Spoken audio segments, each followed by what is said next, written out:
Hello, everybody. How's it going? My name is John Webster, and I'm with the US Biochar Initiative.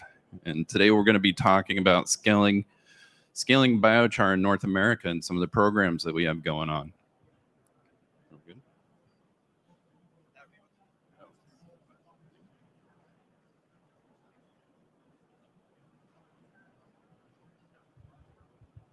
So, real quick description about the US Biochar Initiative. We are a non-for-profit organization that promotes the sustainable production of and use of biochar through research, policy, technology, and implementation. So we have boots on the ground.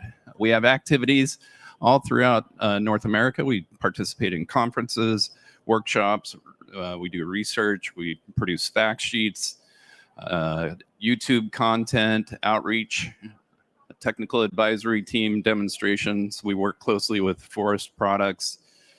There's quite a bit that goes on. The topics that we're going to cover today. The big one is our markets. And then from there, we're going to go into a discussion on restoring the North American soils, tools for growth for growing biochar. And we're going to welcome you to join us in America in producing biochar. And then we're going to do a quick discussion on how to apply biochar in the field. So as we know, all these talks have been telling us about all the wins that biochar has. So fortunately, we do have many wins all across the spectrum: water holding capacity, nutrient distribution, biological substrate, increasing in soil carbon. Biochars in North America has many applications. So we have biochar, compost, composted biochar, animal bedding, litter, biochar-based fertilizers, biotic soil amendments, minerals, biologicals, granulated and liquid products for seeding, foliar sprays, micro nanocarbons, and nanofertilizers. We're finding a lot of extensive use for it in environmental remediation and erosion control, allowing the infiltration of water, reducing erosion. Water quality is being used extensively for stormwater filtration and water treatment functionality. We have a lot of diverse biochars that are being utilized for this purpose as well. Forestry. So the number one use for that is wildfire reduction strategies. So taking the hazardous fuels and getting rid of them and converting them into biochar in field with carbonizers. And then we're also helping with the revegetation and reclamation strategies around mines. And then, of course, we have the carbon markets, and those have been a significant driver inside the US. So what we'll do is we'll identify how biochars complement beneficial supplements in the US markets. So they're starting to show up in bags at the home improvement stores and garden centers. So here we have biochar that's been amended with various amendments and humates, and then also turf is a real big industry for us.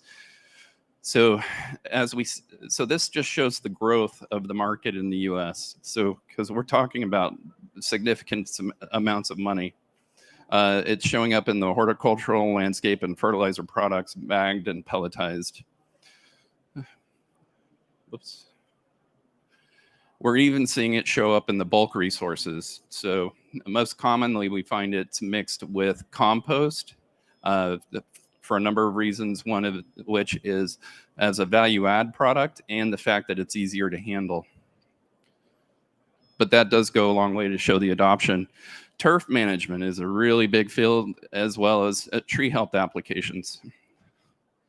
So up in the top, we can see a topical spray, liquid-based biochar that's fortified, and it's a fantastic way to get the biochar in media and save water and enhance the nutrient distribution. You can see the difference on the root, above ground and below ground biomass, and then also forestry, urban forestry efforts in the U.S. are also following what Stockholm has already had well-established success with their structured soils.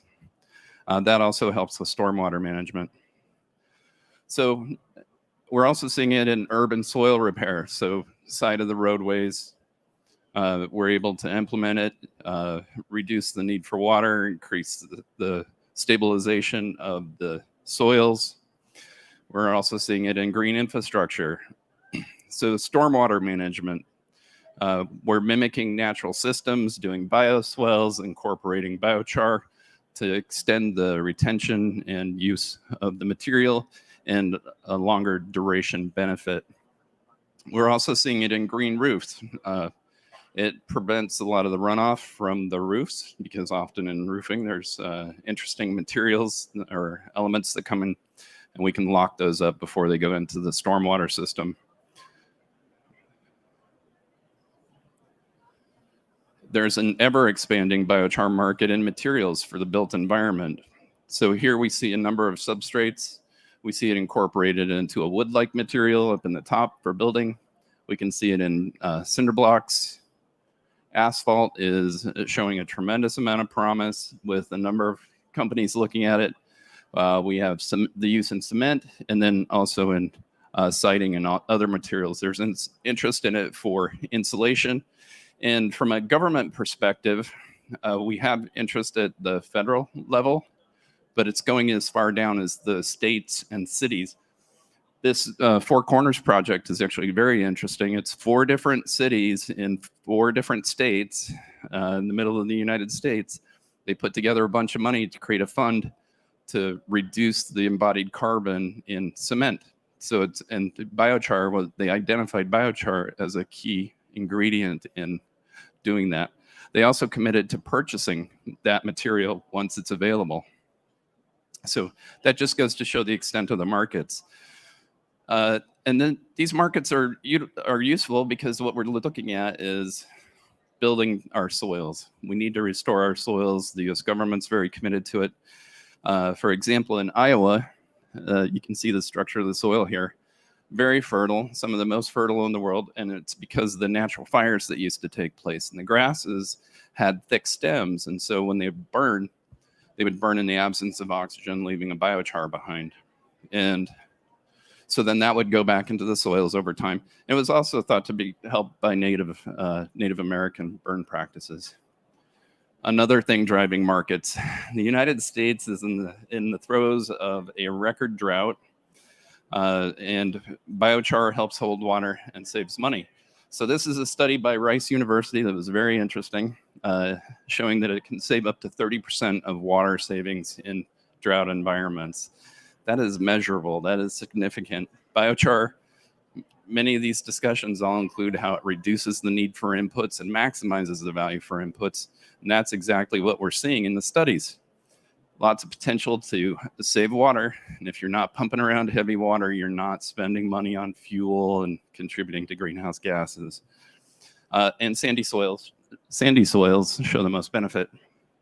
So, biochar adoption, what are the barriers? You know, in this room, everybody knows about biochar, but in general, it's not always well received. So the barriers are the sourcing of biochar, looking for a consistent supply, lack of tools, lack of application practices. How do we apply it? What's the right amount? When do we apply it? What are we looking for? And then even though the wisdom is there, the producers and consultants are slow to adopt for a number of reasons, despite the ample documentation that we have. The good news is that this is all changing, all for the better. So you can see up here, we've got the with and the without biochar. You know, many a sad face when they're not using biochar. So what we need to do is identify management goals on how to use biochar effectively. We find the product that meets the need, and then from there we find the rate that meets the need. So the biochar selection and application.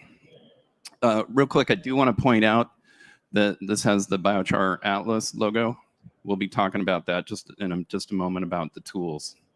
So the biochar feedstocks, the origin, production conditions impact the physiochemical properties. So with tools, we can match biochar properties to the soil and crop needs. And the good news is we can use principles from nutrient management to inform the amendment strategy. So we understand the right source for the biochar, the right place to apply it, and the right rate at which to apply it. This is an important tool. This is the Pacific Northwest Biochar Atlas. It's intended to provide biochar education. It's a way that you can find a biochar that meets your needs. It has case studies and highlights producers of biochar, and it also allows you to compare biochar. Currently, it's available for the Pacific Northwest in the United States, but that is changing. They are now expanding. Thanks to a significant investment and funding from the NRCS, which is a department of the U.S. Department of Agriculture, we are now going to see this expanded to the entire United States. So USBI is that's our group. We're working closely with them, building webinars, doing direct outreach like this today, providing feedback and instructions. We're working with farmers. We're integrating with groups that work with farmers directly, improve the education, improve the understanding, all types of things that are going on with the government agencies. And so we'll have a larger tool set. This pairs nicely with another US government tool called the Web Soil Survey tool. So this you can combine with the Biochar Atlas, and it provides decision support tools to help the farmers put biochar in the right place. And how do we go back? So one of the things that this tool does is that it has a geographic, it uses data from the US Geological Society. So it'll show you the texture of the soil, it'll show you the components, the aggregates, and what it's compromised with. And again, that will help you make your decision, right biochar, right place, right application. So it's all about tools. US Biochar Initiative is also working on tools. One of our board members, his name is Josiah Hunt with Pacific Biochar. He's put together this spreadsheet over the last 10 years. Basically, it's a sanity check. So when you've made the decision to go ahead and put biochar into your soils, you want to make sure you're not going to make a mistake. What are some practical guidelines? This doesn't tell you how to do it, but it checks what you're doing and what you have in mind for your application. We are working on our new website right now, and this will be on there as a web tool. It'll be freely available. And then we want to invite you to join us in America. We have ample feedstocks. We have supportive policy. We have government funding for the purchase and installation of biochar by farmers. We have excellent equipment fabricators. And again, abundant feedstock. There's a big list of government programs right here. We have a lot of government programs, all with a lot of money behind them, and very progressive stances for helping farmers and repairing the environment. This is probably the one that you've heard the most about in recent days, the Inflation Reduction Act. Some of the things I want to point out to you are the fact that the money there, next to equip, CSP, and RCPP, that's B for billion. It's a program with billions of dollars. It's not millions of dollars, it's now billions of dollars. This type of funding is going to significantly change the biochar industry in America. It's going to significantly change the industry. And it essentially, the NRCS is where we get our funding for these programs, and it effectively doubled their budget. They're going to have a very difficult time spending all that money in the 10 years they have to spend it. So what are those programs? Well, EQUIP is the kind of the flagship program, environmental quality incentive program. And it's used to develop a conservation plan that lets you plan your strategies on how to manage your cropland.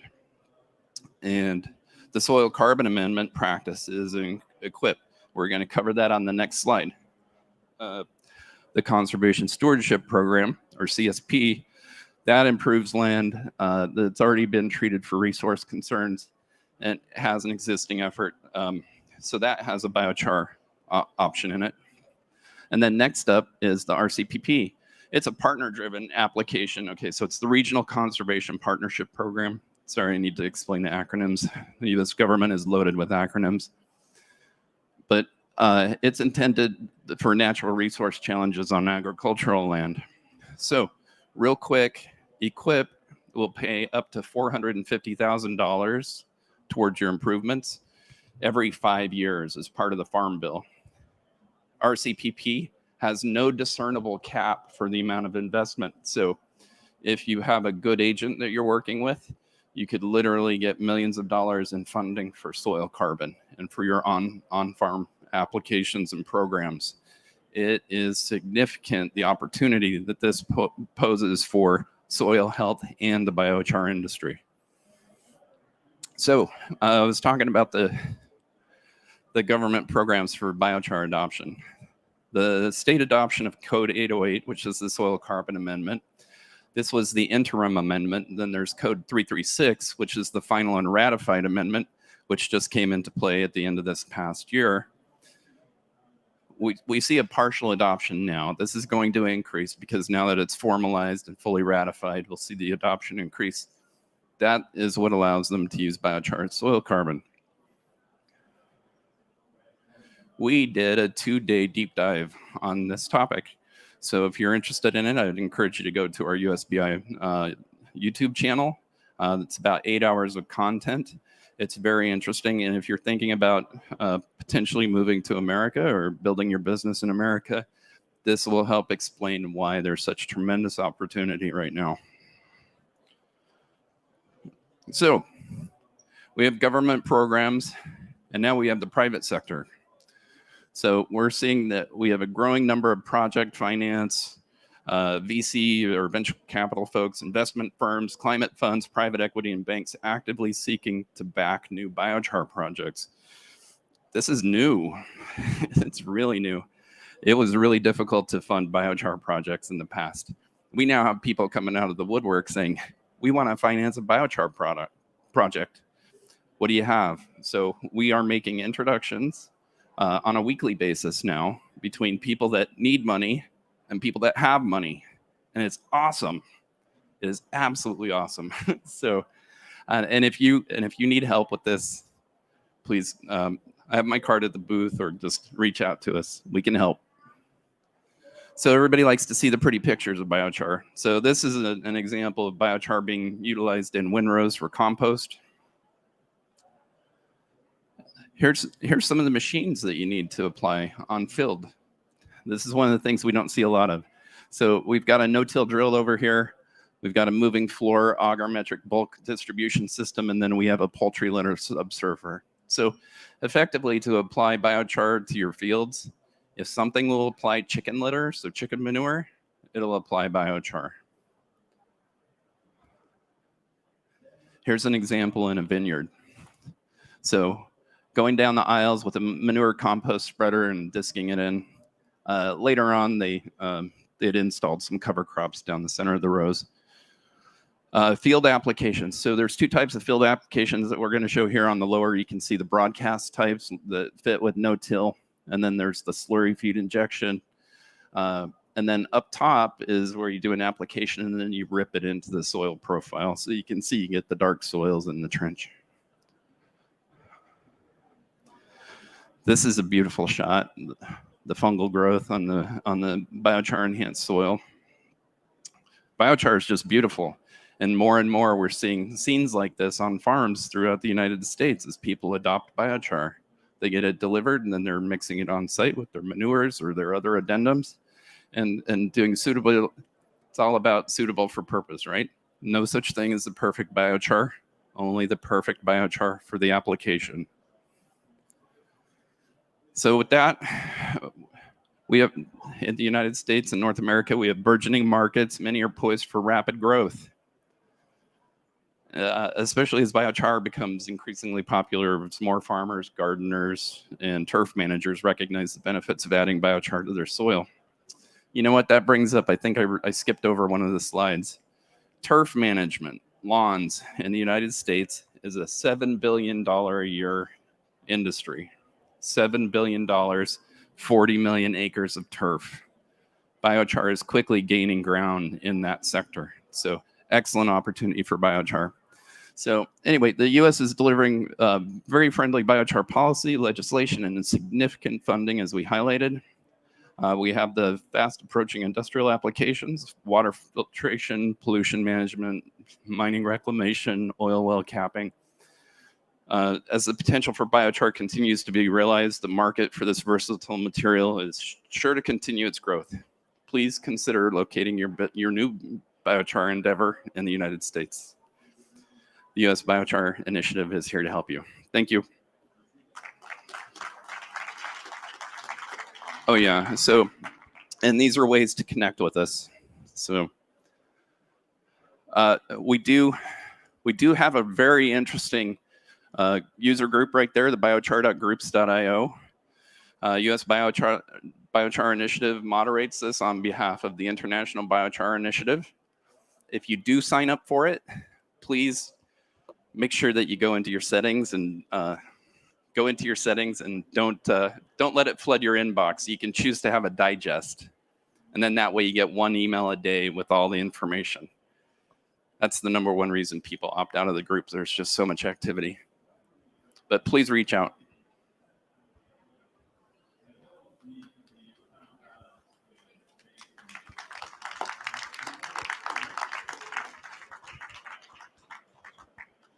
So are there any questions for John from our audience who would like to jump in and ask a question?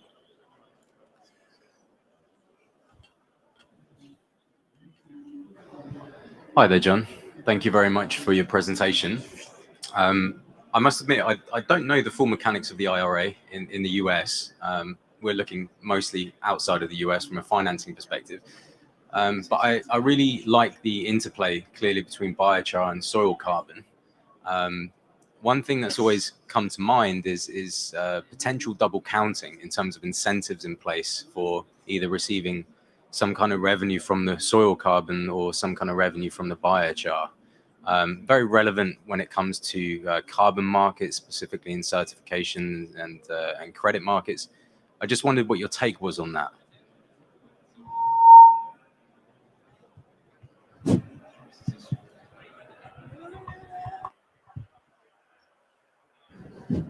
All right, that's a good question. He's asking about carbon markets and auditing and accounting. So effectively, when you do this with the government, it's very tightly regulated. So when you are applying for it, this is going to be one of the things that they're watching for. So because they don't want to effectively feel like they're paying twice. So you have to work and to get this funding, there's a fair amount of paperwork, right? But it's compared to, paying the actual cash out of pocket compared to just doing the paperwork, this is a real easy decision. But yes, they're very aware of that, and they will do their best to prevent the double accounting. I'm sure while the program is new, we will run into some problems. We always see that happen, but then the industry will mature and it'll self-select and calm that concern. Any other questions?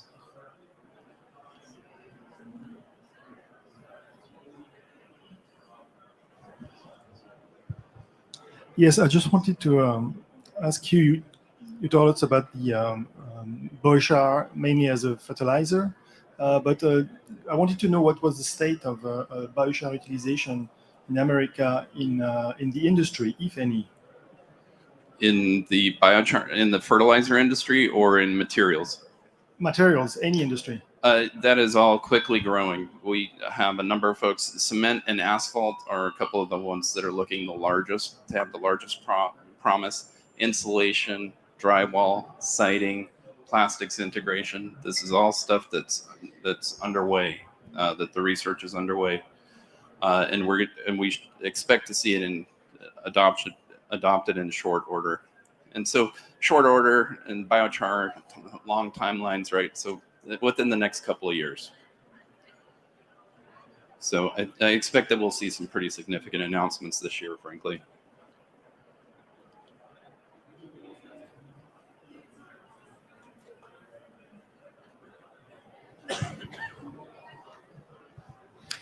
Yes, thank you very much for this presentation. One question about the soil amendment, biochar as soil amendment. Have you done any, have you conducted any feasibility studies in specific cultures? And are you including also the carbon credit into your study, or is it something separate? We treat the carbon credits as separate, because that's dependent on how it's being produced, who's producing it, and who is going to claim the credits. In some cases, it'll be the producer. In other cases, it might be the farmer negotiates to get the credits by doing bulk purchase.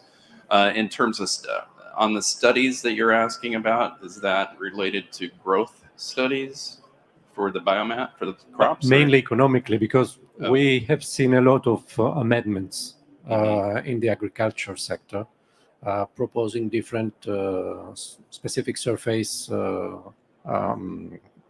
advantages. Regarding the price proposed to agriculturists, to farmers, and the benefits of it, have you run any studies?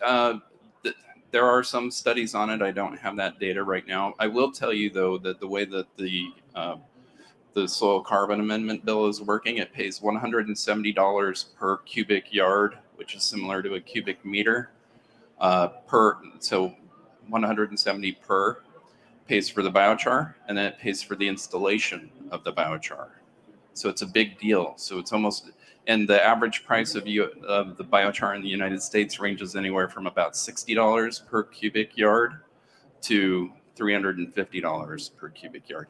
It all depends on where you are. It depends on the feedstock, the residence time. Again, suitability for purpose, right? We're talking about materials for your growth strategies. But yes, this shows how committed the U.S. is to building soil carbon, because they're effectively making this either no risk or low risk option for the farmers.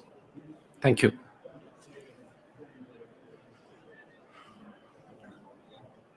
Any other questions? All right. Thank you very much, everybody.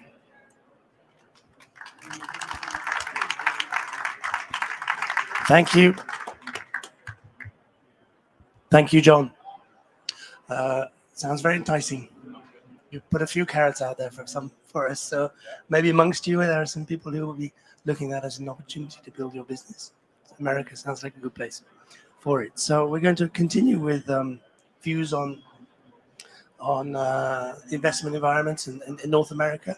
The speaker who is programmed for the next presentation is Suzanne ALLAIRE of GECA Environnement, but unfortunately she's sick today, so she can't make it. But Melissa, for whom this is also a subject she is very familiar with, will take her place. Sorry? Upstairs? Or? Yeah. Oh, there should have been. Around the other side. Here we are. So here's Melissa.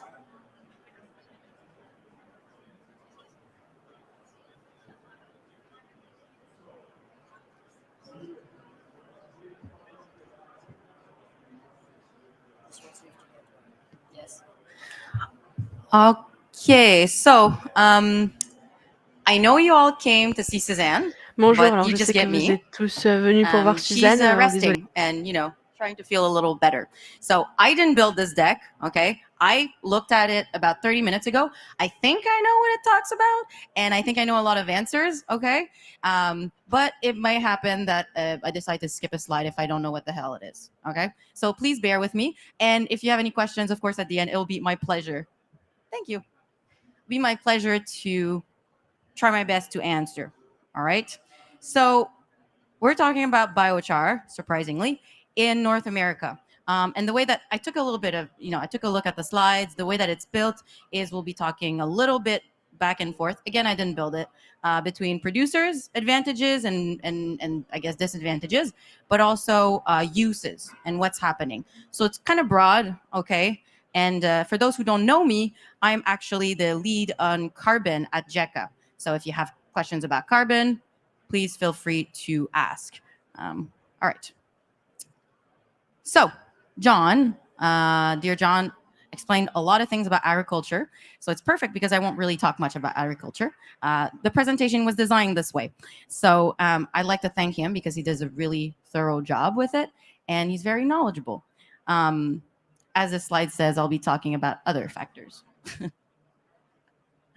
Very important, I've noticed that a lot of people actually, there's a confusion between biochar and biocoal and biocarbon and charcoal. And I think that's industry-wide. And a lot of buyers and producers don't agree. A lot of people in the industry don't agree to what it is. So I'll use our own definitions here, and I'll perhaps call the USBI, the IBI, the NSBIG, the EBI, and the Italian Association, and the French, and everyone to kind of get together and standardize nomenclature. It's something that I wanted to do for a while, but it's just really long. So perhaps these groups are better suited than me to do it. So today, what I mean by biochar, it's a class of material, okay? Biochar, a little bit like plastic. Someone did a cheese analogy or milk analogy earlier. It's a class of material that have different properties and they can be used in different ways. And so as John was speaking earlier, he was saying that you have to have a suitable biochar to do a certain job, okay? It's the same thing here. So see it as an umbrella in which biocarbon, often we refer to it inside GECA as for metallurgy, okay? So using reduction applications, for example. We talk about biocoal a lot for energy purposes. And when we refer more just to biochar, oftentimes we talk about environmental things. But keep in mind that biochar includes all of those, and also wood charcoal. Wood charcoal for barbecue is a type of biochar, okay? So that does confuse people. And if you have questions about it, let me know. So why are we producing and consuming more biochar in North America, perhaps, than in Europe? And first of all, we have a lot of stuff going on. We have large areas. We have a lot of feedstock, less densely populated areas. This graph actually shows, I think it's forestry biomass. So fires, fire and harvest waste from the forestry industry. And we're from Canada, so obviously we're going to showcase Canada as first, but there's also a lot in the States as well. This graph shows that there's just a lot of feedstock on the West Coast, on the East Coast for woody and crop biomass, and that where there's not much wood, there's a lot of crop residues. So North America is full of feedstock. And we see that in Europe, there is a race for feedstock, where in North America, there's a lot of available feedstock. Don't assume, however, that it's cheap and that it's easily accessible necessarily, okay? Because in Quebec, for example, where we are, I'm sure you can speak to many people in this room that I can see that know this issue. It's expensive to get forestry waste because it's far and labor is also costly, okay? So don't assume that it's necessarily easy or cheap, but we do have a lot, and there's a lot of opportunities, okay, to exploit it.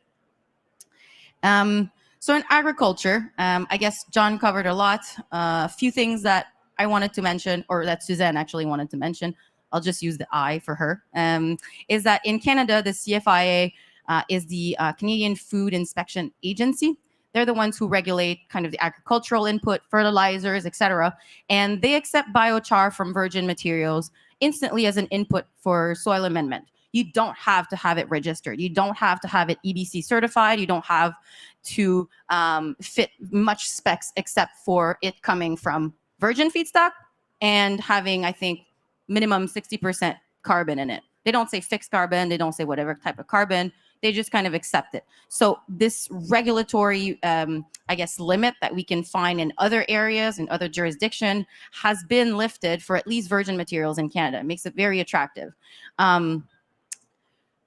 Then there's a lot of opportunities in organic production. I think that John covered plenty of it. In horticulture, there is a lot of interest from large horticultural companies to replace peat, to replace perlite, to replace vermiculite, because it's imported material. It's energy intensive to produce oftentimes, or for peat, for example, it's depleting and it's practically impossible to open peat harvesting land. I don't even know how to call them. Tourbière in French. So, yeah. And they need to have alternatives. So even the large peat companies, they've known about biochar for 10 years. They have whole labs that have been testing biochar for 10 years, and they know what it does, and they're slowly integrating it in their products. So it's really happening, but it's happening behind closed doors, okay? And in the fertilizer industry, there's a lot of opportunity also in North America because it's very difficult to open new mines, and a lot of the mines are expected to be depleted in the next 25 years, especially potash, I think. I don't know how to pronounce it, but potassium, phosphorus, and fertilizer is really difficult to open new mines, and their fertilizer companies are looking for alternatives to their, I guess, currently core business, because otherwise they're going to run out of business. So biochar is one of those things that can be used, and it's part of why it's gaining a lot of traction in North America. I'd like to think that everyone in this room is familiar with climate change, and you guys may be in this space for climate change. It's driving a lot of what's happening in the biochar market today.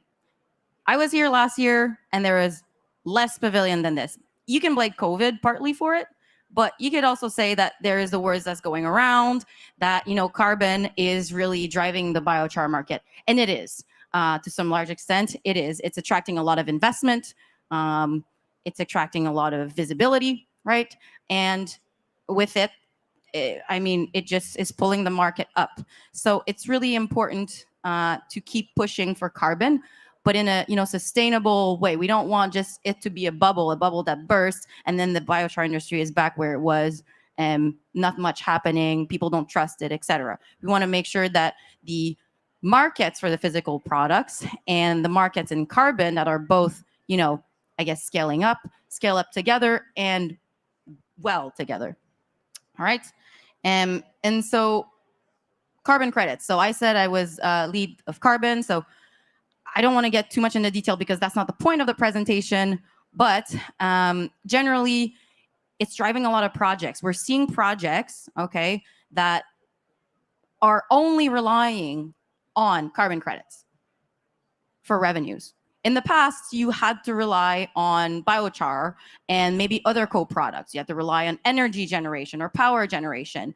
Some people make oil, some people make wood vinegar. And now you can also rely on carbon credits. Especially, now this is a talk about North America, but you'll see that also worldwide, some projects in, say, I don't know, Southeast Asia or Africa or South America are relying entirely on carbon credits to drive biochar projects. So it is really interesting to consider in business models. And some people here didn't even hear about carbon credits, you know, a few months ago, and they're building a biochar project. Surprise! They're really surprised, happily surprised to see that biochar carbon credit is a thing when they're building the project. And so, what do I want to say about this? Oftentimes, as John said, it is the producer that actually gets the biochar carbon credit, but sometimes there are deals with other companies, partners, for example, who get the carbon credits because they've invested in it, or the users of the biochar themselves. Because it's an industry that's still very young, there's so much flexibility. There's no standard contract, right? You can be very creative. You can build funky partnerships, and it works for some people. It provides a lot of flexibility and space for creativity. In terms of the biochar carbon credits, I mean, these are the numbers that Suzanne put in, $10 to $200 a ton. You'll find that the Europeans tend to sell theirs perhaps more expensive even, take into account the euro. I don't know, it's all up and down these days. But the reality is that you can get a lot of revenues from biochar carbon credits. Some business models rely more heavily on carbon credits, as I said earlier, than biochar, because the biochar markets are difficult. It's the biggest bottleneck to carbon credits is the biochar market. Okay, you need to place your biochar in order to generate carbon credits. So if you're looking into building a biochar project and generate carbon credits, remember, you have to place it. You can't just generate biochar and suddenly make carbon credits if you have nowhere to put it. And you can't just do whatever with it. You have to prove that you're using it in an eligible application. So I can talk about this for hours, so I'll just change now. This is just example. Suzanne took screenshots. Shopify, Swiss Re, Zurich Insurance, Microsoft, all the big names, you know, JP Morgan, we saw on the registries. There's a lot of big corporate buyers that are buying these types of credits. It's not everyone. a buyer has to be educated on the type of carbon credit to buy biochar carbon credit because they're expensive. And they're kind of, if you're here, you know a little bit about biochar. It's not as simple to explain as a tree grows and we sequester carbon, right? There's a little bit of a nuance to it. So the buyers have to be really educated. So now about large emitters. Switching subject completely. That's how the presentation was built. I didn't do it. In Canada and in the States, there are large emitters, mainly, steel manufacturers, cement producers, lime producers, and they emit a lot. Surprise. There are several programs, generally regional programs, but also Canada at the federal level, that are in place to limit the emissions or penalize large emitters if they're going over certain thresholds. So for all of our EU people here, think about the EU ETS, the emissions trading system, I think it's called, for large emitters or electricity generators here. We have the same between Quebec and California. There's something similar in New England. And we also, I think there's other ones as well, but I'll just name these for now. And so metallurgy companies, as I said earlier, lime and concrete, they need to change the way that they're doing things because they're paying a lot. Right now, the California and Quebec market, which is known as the Western Climate Initiative, have auctions every quarter, and the price per ton of carbon now on the regulated market is $30 to $40 per ton. Depends on the auction, but it's been consistently going up. It's going up, and in the EU, it's like $80. It hit $100 at some point, I think, before Ukraine and Russia. So the prices are going up, and the emitters are paying more, and they're not happy about it. So they need to find alternatives to make their productions better. And well, one of those alternatives is biochar for steel manufacturers, for energy, for lime and concrete, or even, I guess, using biochar in the using biochar in the concrete. So a lot of them have been working, again, for years. Think about the fertilizer companies I mentioned earlier, or the soil manufacturers, I guess. They've all known about biochar for years. They're all conducting tests. I mean, there are very large announcements. I think that's the next slide, actually. No, it's not the next slide. The one after that. There are very large announcements that have been done in the US and in Canada of large emitters using biochar or looking for biochar. I know there are some in this room because I've spoken to them earlier today too. So specifically in Quebec, because we're from Quebec and, speak from French to French, it's always nice. We've got a law that's coming in 2030 that will prevent all the industries from using fossil coal. What are they going to do? 2030 is we're 2023, and I bet you didn't even see 2022 go through. So it's really close.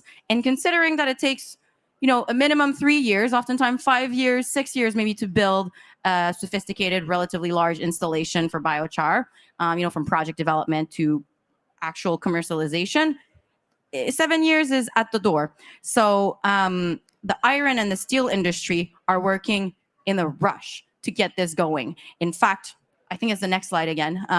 They're even building their own, because nobody in biochar could supply them. We also have, I forgot to say earlier, it wasn't in the slides, it distracted me, but the new European carbon border adjustments, that's also pushing hard on these manufacturers because their clients want green, and now they're going to have to pay, or their clients, I don't know exactly how it's going to work, but someone's going to have to pay for the emissions that are generated in another country if you're importing something, right? So all of these things are pushing. So the iron and the steel industry are really, really, really in need of biochar, biocarbon, a lot for reduction purposes, to make steel, or even in I think in silicium too, or titanium too, or maybe aluminum. Anyways, the metallurgy industry. Again, not my slides, not my subject. I work in carbon. Sorry, I'm jumpy a little bit. I'm sorry, guys. That's it. That's the slide. Oh, this is the slide I was looking for. The announcements. Elkem, a large Norwegian company, announced that in Canada, they have their carbon center. They're going to be making their own biocarbon, okay, for their own purposes, and who knows, maybe even more. Why? Because they can't supply it elsewhere, and they can't rely, it seems that's what they say, they can't rely on other people to produce it for them either. But that doesn't mean that they'll only supply from themselves. There is space for producers to also supply to them because they want to de-risk, their operations. So if something happens with their manufacturing, they want to make sure that they have other options, or if they grow, or if they want to sell to their neighbors, say. Valley is the largest iron ore producer in the world, and actually they're already using biochar or biocarbon in Brazil, right? ArcelorMittal, Rio Tinto, those are all names that have announced that they're going to be looking into biochar, biocarbon for their own needs. Why is it not? Therefore, they need solutions. Voilà.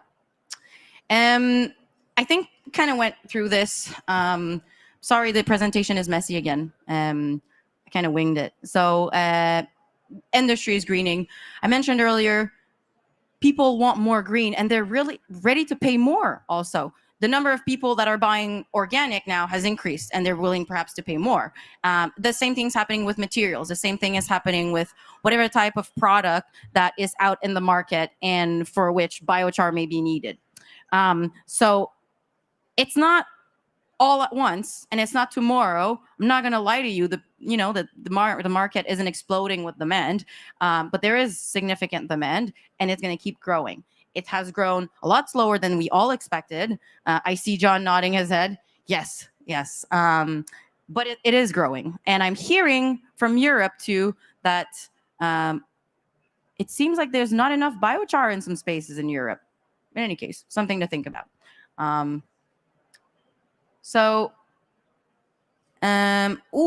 This one is a good one. What's happening also in North America?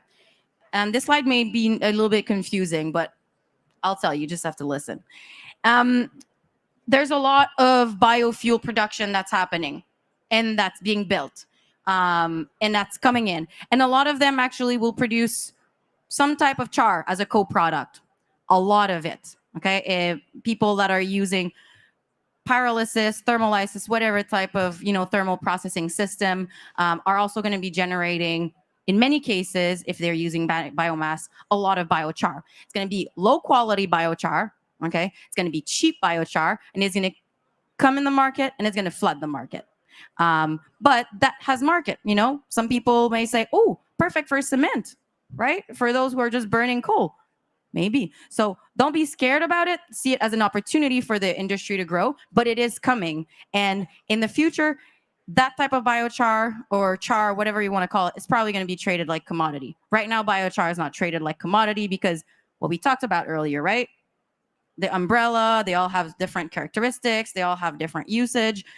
For large volumes, low quality, it's going to be traded like commodity. So I said that earlier. Yeah. In North America, I'm not trying to attract all of you guys in North America, but I know that some people are looking at North America, Canada, the US. I didn't really talk about Mexico. I'm not so familiar, and I don't want to put slides into it. But there's a lot of feedstock. There's a lot of opportunities. The feedstock is often cheaper than it is in Europe, but don't underestimate it. It can still be expensive. So if there are interests of developing in North America, there are opportunities. In Canada, we have really important financial incentives. We have a lot of grants that are going on. Some of the projects get funded 50% by the government for your CapEx. It's huge, right? And we have low energy cost.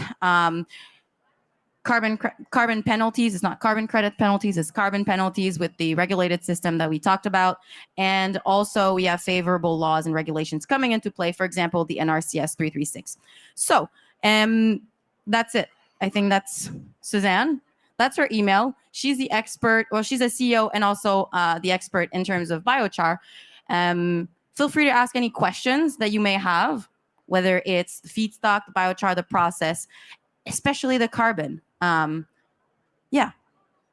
Like you earlier, you asked a good question about the carbon. So thank you.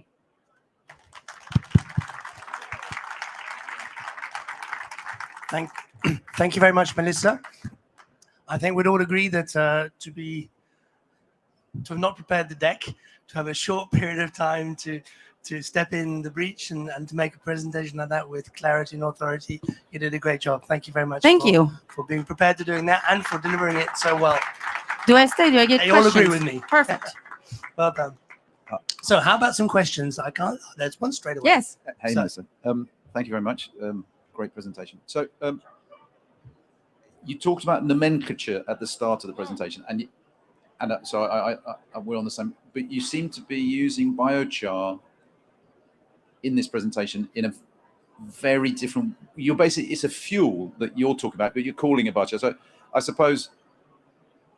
I mean, the logical question is, why aren't these steel companies and whatever just putting wood pellets into their plants? Why are they bothering with the intermediate? I guess it's because of the densification and easier transport of, but really you're talking about something very different to what we've been talking about the rest of the day, which is something more like an industrial commodity, which is charcoal. It's not biochar, it's just charcoal or torrefaction, right? Charcoal is a type of biochar, huh? Yeah, Talk but- about it.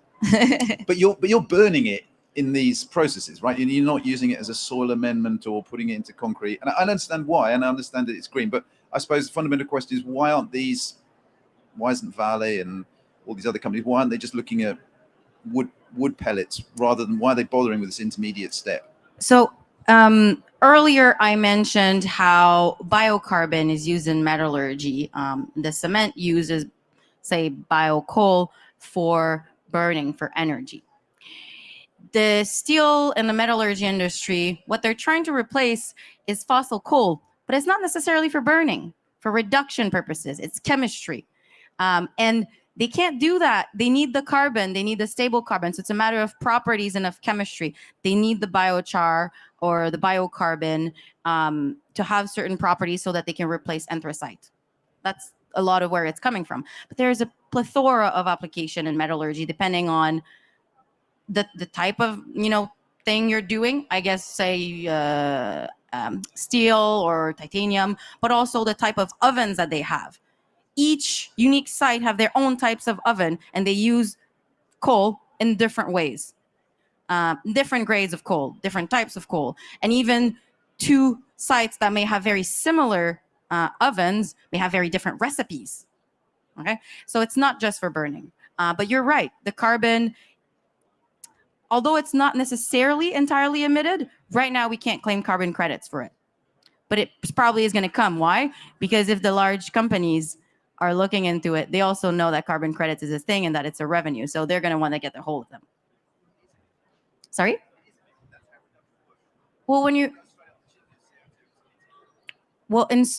okay, maybe for reduction, but in certain instances, they actually want to transfer the carbon.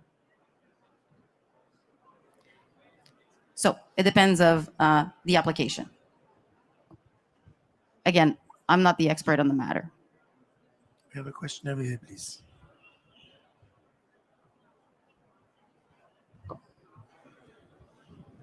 It's actually a brief comment, if I may. I'm David Wayne from the IBI. Early on, you presented suggestions as to how the different words should be used. You deviated a little bit from that further into your talk. I did. But I really thought that first statement was important, and we should stick with it. And we should use biochar in a precise way, and we should call metallurgical carbon metallurgical charcoal or something else. I know that people in this community and technical communities can keep these different uses and different impacts in mind, but we have to communicate outside the technical community as well. And we really, at our peril, mix up words. Let's keep biochar for particular types of use, talk about metallurgical carbon, talk about biocoal if it's a substitute for fuel. In English, this is possible. I had a fascinating conversation with one of our Finnish colleagues who said that in Finnish, it's very difficult to make these linguistic distinctions because there's only one translation. But insofar as the conversation is in English, I liked what you said on the slide at the start and would encourage us to stay that way. Thank you, David. And you're right. I did derive from it. I mean, there's a little bit of maybe a little bit of nervousness, also maybe a little bit of confusion on my part.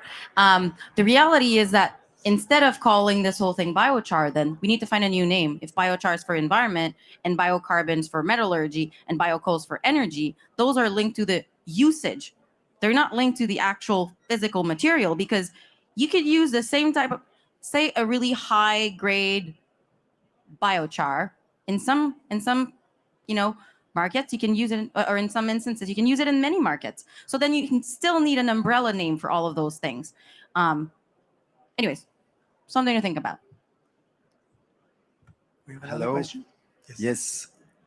Théophile Mini, I have a question related to biogas, because here, like in this fair, we have a lot of biogas producers, and you were talking about fuel and how renewable fuel must increase in the coming years, and biogas is actually an amazing fuel for that. What is the potential of biochar to increase yields in biogas production plants? I love your question. I think it was staged. There's two things. There was one thing I forgot to mention actually during my presentation, is that we're actually seeing a lot more projects popping up in North America wanting to use digestates or biosolids as a feedstock. Okay, it's not just about wood. It's not just about ag.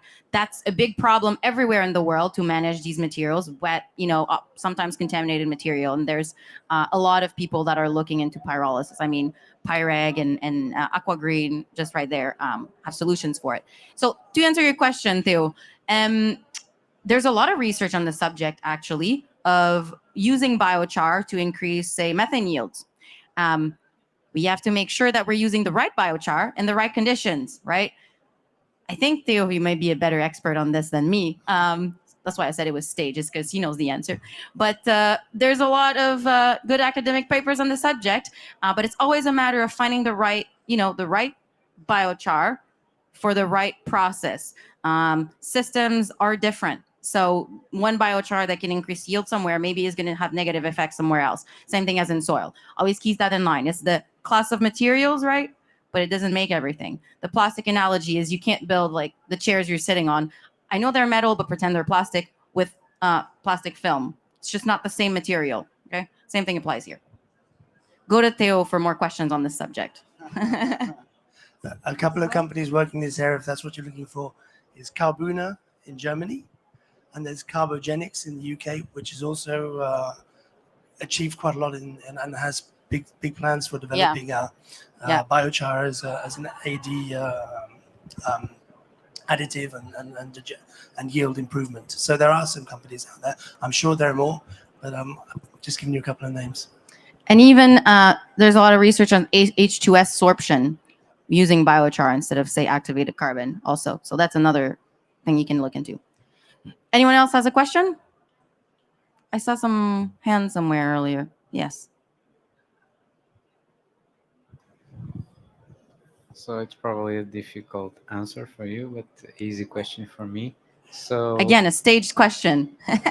Can you anticipate when the biochar can become a commodity? When? When it's going to be traded as commodity, you said? Yes. And the other point was, what's your view for a company, as example, producing biochar in Brazil and transporting the biochar to another facility in Quebec? So to the first point, when is it going to be traded as commodity?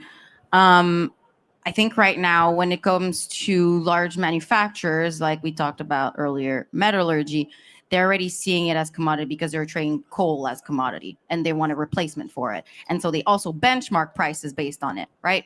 They are conscious that they can't just pay the same thing for a different material that comes from, biomass, say, but they are already looking into it this way. I think it's going to be traded like commodity much more heavily when those really large installation generating low quality char are going to be, operating. So I don't know, maybe 4-5 years, maybe less. And the second question about the export is it's a tricky one. So from Brazil to, say, Quebec, I mean, there's a lot of interest. And if you have something that you're producing in Brazil, there's probably maybe a taker in Brazil that we know, but also in Quebec, there are several that we know. If you're looking into metallurgy, I don't think, and I'm not talking about my point of view, I don't think the companies that are buying have a big problem with it. They're already used to ship a lot of stuff. They already have all their lines and their transports. So that's not a problem. They integrate all the pricing into it. I think they would prefer probably if it's local because, of course, of transport costs and also for the image. But if there's nothing local or not yet, they still need it. They still need this bio coal or the coal to run their operations. If they're closing one day, they're losing not $1 million, like tens or hundreds of millions of dollars. So they won't really care so much. Now, if you're shipping, say, to Europe, now we have to talk about the carbon border adjustment. As I said earlier, I'm not that familiar with it yet, so I don't want to speak on it. I think there may be other people that are more familiar, but that's something that someone's going to have to pay for the emissions that are happening somewhere else. And finally, if you're using it not in that type of industry, but rather in environmental applications for which you're going to claim carbon credits, then you're going to be heavily penalized on the carbon credits for all the emissions of the transport. So that's also to be taken into consideration. Okay, right. Thank you very much. Quite a lot of questions. Well done, Melissa. Thank you very much indeed. We have a booth over there if you have more questions. All right. Thank you, Paul. So John mentioned earlier that there is availability of finance. That's a nice situation to find ourselves in. And now we're going to hear from Johnny, who has, well, he'll tell the story, but he's been providing finance for some interesting projects. Here we go. Thank you.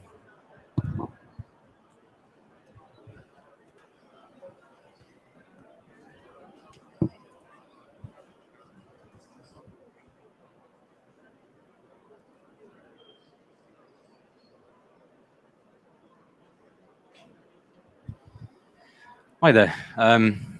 Good afternoon, everyone. My name is Johnny GILSON. I'm from Carbonaires. I take the lead on strategy and somewhat on investment within the company. It's certainly a pleasure to be speaking amongst industry peers. With so much knowledge, I'm coming at it from a non-technical, non-engineering background. And it is unbelievable to see the versatility of biochar as a product. Where we come into the picture is more so as an application towards agriculture.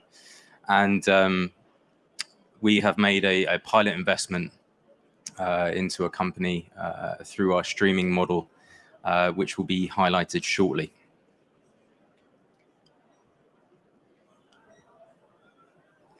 I haven't used this thing before. The green one.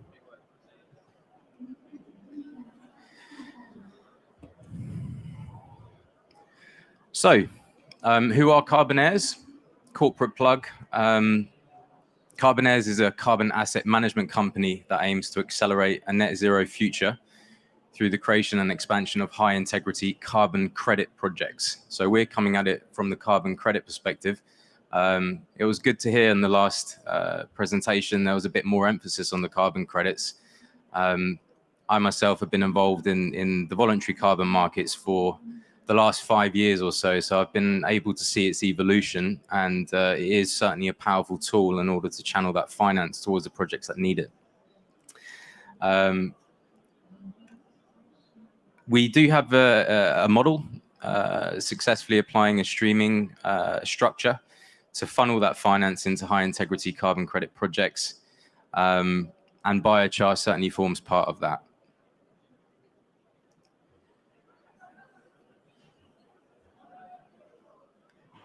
So again, we're our skill set very much is in the knowledge and in the people that are behind the company, and naturally the capital that comes with that. So I'm just going to have a chance to do a little bit of marketing here. Very proud to be part of this team. We're a new company, well funded, although going through fundraising activities at the moment. At the top there, we have our founding partners.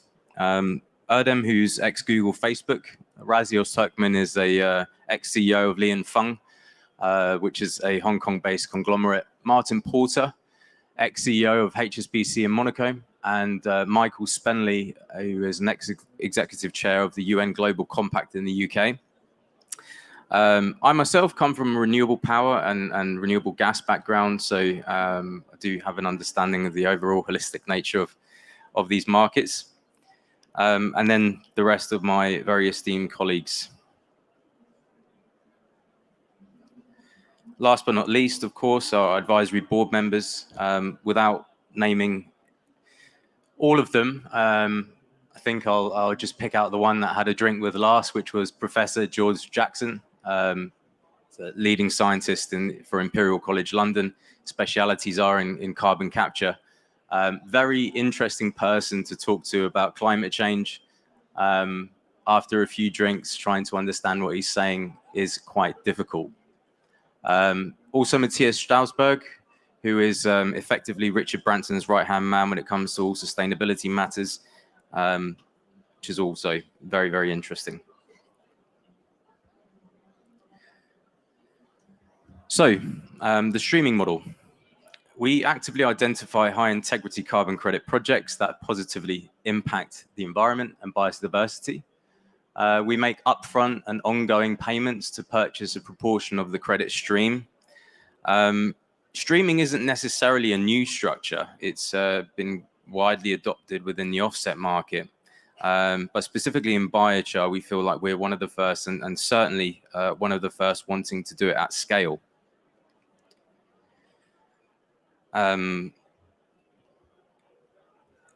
Pretty picture on what in theory is a relatively simplistic structure. Streaming model in itself doesn't take a rocket scientist to figure it out, but naturally the devil is in the detail. We do like to work quite closely with the project developers. So, you know, there's many ways of skinning a cat. The streaming model is just one, dependent on whether or not the project developer wants to market the credit themselves is also fine. We can also negotiate royalties within the structure. Benefits of the streaming model, again, just name a few of the obvious ones. It delivers upfront capital and capital installments for the life of the project. So we'll naturally be there to fund the CapEx and ongoing OpEx as well. And we like to keep our interests aligned. So we don't initially look for 100% of the stream. We would like to keep a proportion of that for the project owner, so that there are incentives in place for both parties to maximize values.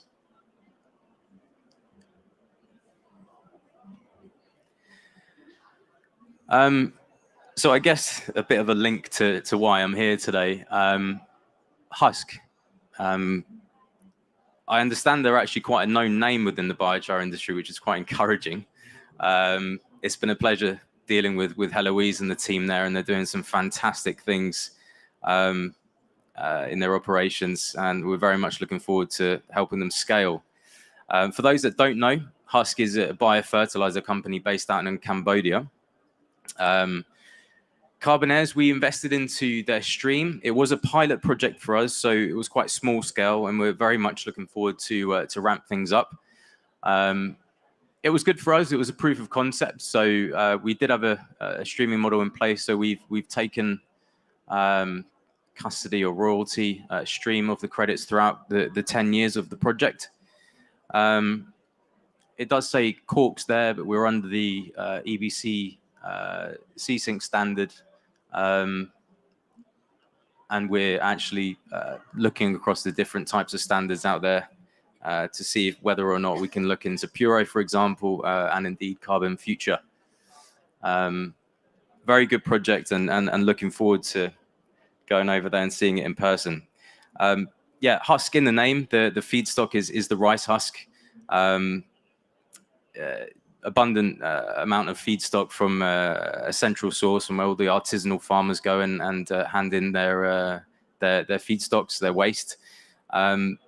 Someone pointed out earlier on, and I think it's quite an important point to highlight, with respect to the carbon credits, specifically with a project like this, what's great is that the carbon credits are offering an opportunity for reducing the cost of that biochar. So those farmers that are very clearly from lower income backgrounds, it is just a fantastic story, and that is certainly something that we're keen to have conversations with interested project developers. That kind of story fits in very well with our values.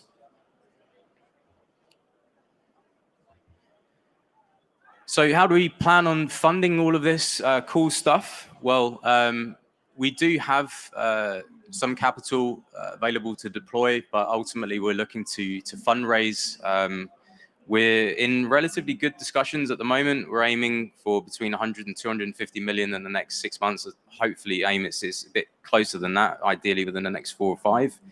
How are we going to structure these investments? Well, either be through a closed-ended fund or through an SPV. HUSP was very much through an SPV.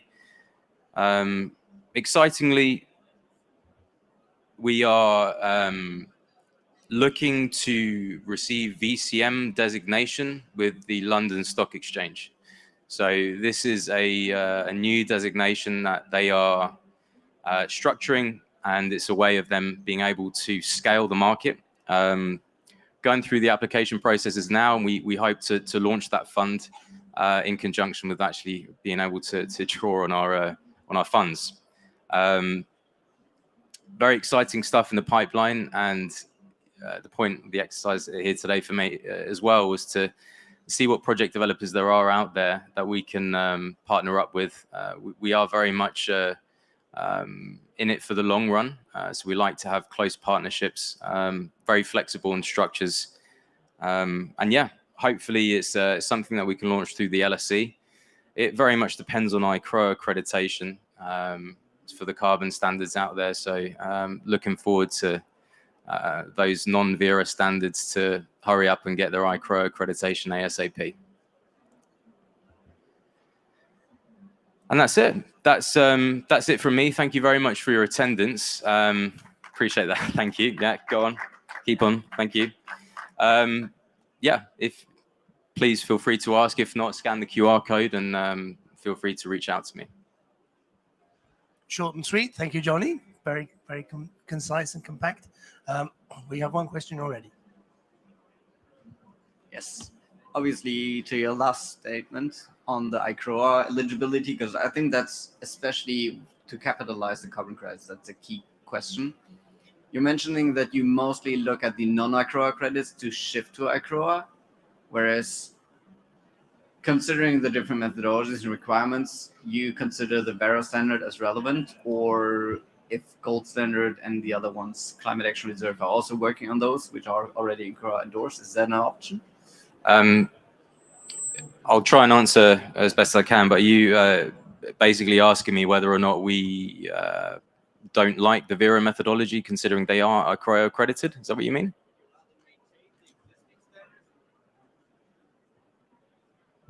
Rather maintain the existing certification and hope they would shift to ICROA, or would you rather shift the standard certification towards an ICROA one? Yeah, good question. I mean, the LSE, for example, they require ICROA accreditation. That's one of their stipulations to be able to base an investment through a carbon standard. I don't know, then it devil's in the detail again, right? So with respect to Vera, we've got a team of people looking at the methodologies themselves. But I understand with Vera, for example, they don't actually need to know what the post-factory gate use is for the biochar. Is that correct? Yeah, they do. Okay, that's a good one then. I need to look into that. But yeah, ICROA accreditation is important.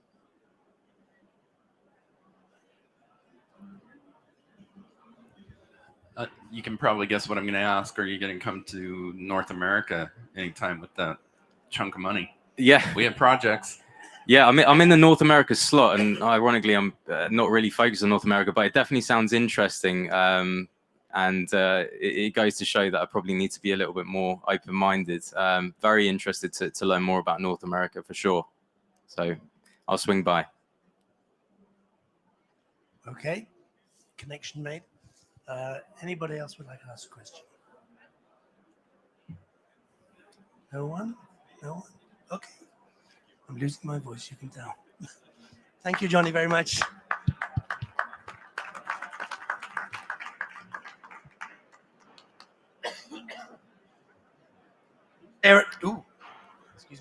think I'm too close to that.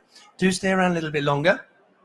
So throughout the course of the 2 days, we've covered a lot of ground on biochar, underground, overground.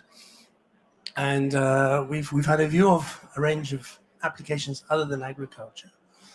And some of the ones that the industry and the sector as a whole hope will really scale biochar in construction, asphalt, and others, of course.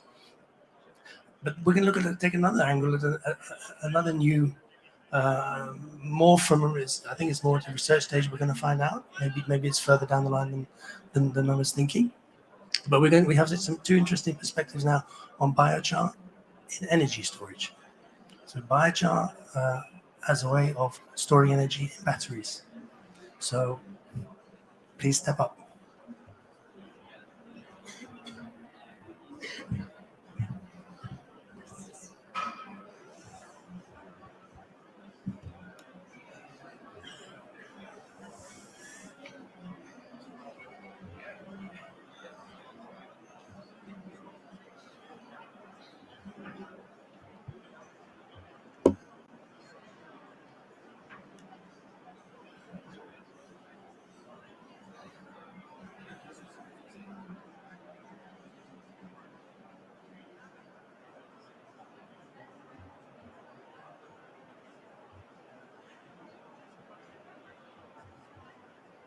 Well, good afternoon, everybody, in the meantime.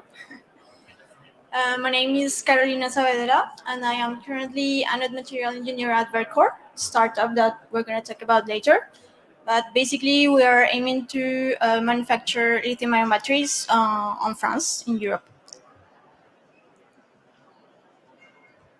Okay. So first, just a small disclaimer. So I want to introduce you first my company, Biochar, and then I'm basically going to speak about what I did in my past life, which was biochar for energy storage applications, mainly lithium-ion batteries. So first of all, why batteries? Well, basically because, many factors, but mostly because of the need of decarbonizing the mobility. The global battery demand is going to multiply for up to 20 times to 2030. So this means a lot of batteries are going to be produced. Important thing is that the main technology that is mature today is lithium-ion batteries. Let's say that it's going to be like that for a while.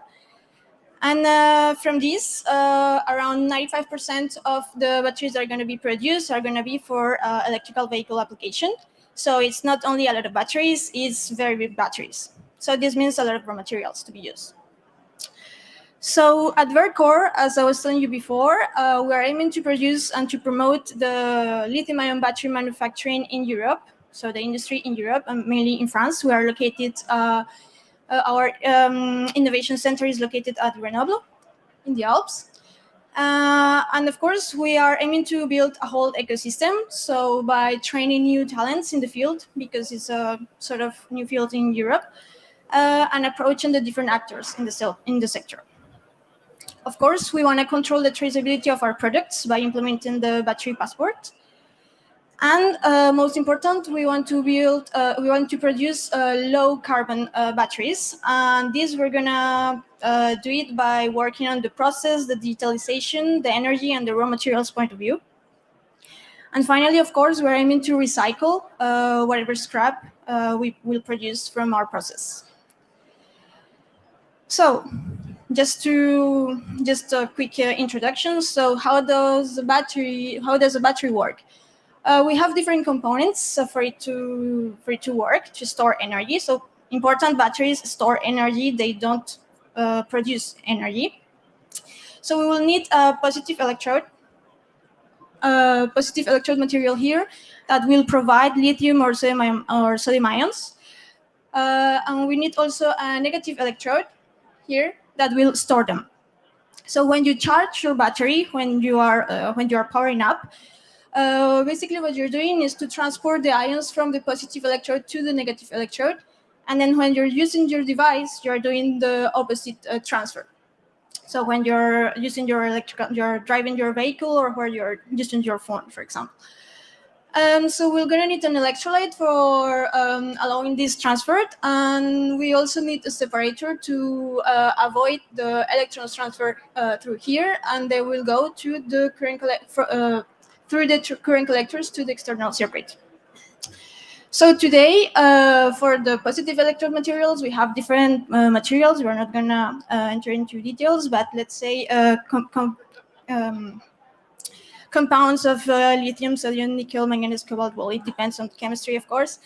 But then for the negative electrode, we mainly have carbon, and for lithium ion battery, we have graphite. So as you might know, graphite it's an organized material, layered material, and is expected to have a very high demand. Graphite is non-renewable. It is either extracted from mines or produced by synthetically from oil derivatives, and is not suitable for all the chemistries, for example, for sodium-ion batteries. So which alternatives do we have? Well, here is where it comes a material that is called hard carbon. So hard carbon, in contrast to graphite, is a disordered material that can also host lithium or sodium ions. So hard carbon has a very complex structure, which basically consists of small localized graphitic domains that are called turbostratic domains that are randomly distributed on the carbon matrix like this, creating very small porosity nanovoids. So the good thing is that hard carbon can be produced from biomass. So as we all know, biomass is renewable, non-toxic most of the times, and accessible. And basically, for example, if you take dry lignocellulosic biomass, such as agricultural residues or forestry residues, and you perform a high temperature pyrolysis above 1000 degrees, you will have your hard carbon and, of course, a volatile matter stream that, as we saw these days, you can also valorize in many ways. So that is why I consider hard carbon a special type of biochar, a high temperature biochar. But, well, I apologize if it is not the right term after the discussions of these days. The thing is, and what I was interested on, is that, of course, biomass can present high variability, and the properties of this material are going to change a lot depending on the biomass precursor that we use to produce it. And this is very important because, of course, it will impact how the sodium or the lithium ions are going to be stored in these materials. In the batteries world, we don't like big tolerance on our properties, on our raw materials. So you can imagine that if we change the feedstock, the precursor, as I call it here, probably the battery manufacturer are not gonna accept this material. So it's very important to control the variability of our feedstock. So we were interested on this topic, and this is basically what I researched during my PhD studies. So if you want to have more details, you can go and check our publications. And what we did was a study with 25 different biomass samples from different types, like forestry, grass, and agricultural residues. We characterized them in terms of composition, and then we perform a two-stage pyrolysis. So first until 450 degrees, so the typical biochar, and then a high temperature pyrolysis at 1400 degrees to produce our hard carbon, our special structure. Finally, we perform a series of physicochemical and electrochemical characterizations to identify the properties of our material. Well, one of the main results that we observe, as you might probably know, is that the ash composition on these biomass precursors was very different. So, for example, for the woody precursors, we found that they were mainly composed of calcium compounds, followed by potassium. For grass precursors, they have, of course, the highest ash amount, but also the highest silicon content, as is expected, especially for rice husk. And for the residues group, we found that they were quite rich on potassium and sodium for the coconut husk. So then when we look at the composition of the produced hard carbons, of course, because of the high temperature, they were mainly composed of carbon, so above 90%. Actually, for woody hard carbons, it was near 96, 98% of carbon. So which is quite what we're looking for, high carbon purity. And also it was quite good for some of the residue derived hard carbons. However, for the grass hard carbons, you can see here that because of the volatility of the ash materials on the precursors, we have the highest non-carbon components on these materials. Then regarding the yield, well, we basically have something around 20% of yield for most of them. But we observe that some biomasses with high lignin content and high sodium content have quite good yields of around 30%. Well, this is just to show you one of the main correlations that we observe from the biomass composition into the hard carbon. So first, I have to say that in the battery application, we don't want to have high surface area. High surface area is bad because of well, some parallel reactions that might occur in this surface. So we look to have the lowest surface area as possible, and that's why also we pyrolyze at this high temperature. So here you can see that a higher surface area was found for materials with higher ash content, and this was also seemed to be correlated to the silicon content on these biomass precursors. Well, of course, because the grass hard carbons were the grass precursors were the ones with the higher variability. However, when we observe the structure and the morphology of these resulting materials, we found, of course, that we were producing silicon carbide because of the reduction of the silicon oxides and the carbon in this matrix. And these silicon carbide whiskers were also contributing to this high surface area. So for us, high is more than 20 square meters per gram. So you can see the magnitude of this. Also, we observed that this silicon carbide production was promoting also the formation of graphitic domains. So these domains that you see here is not the typical structure of hard carbon as I showed you before. These are really large graphitic domains, which for some applications such as sodium-ion batteries is not good because sodium cannot insert on graphite.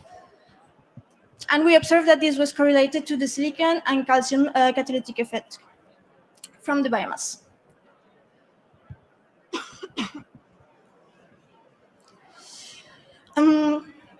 So now if we see how the biomass composition affects the actual capacity of the hard carbon to store sodium ions. So this is the specific case of sodium ion systems.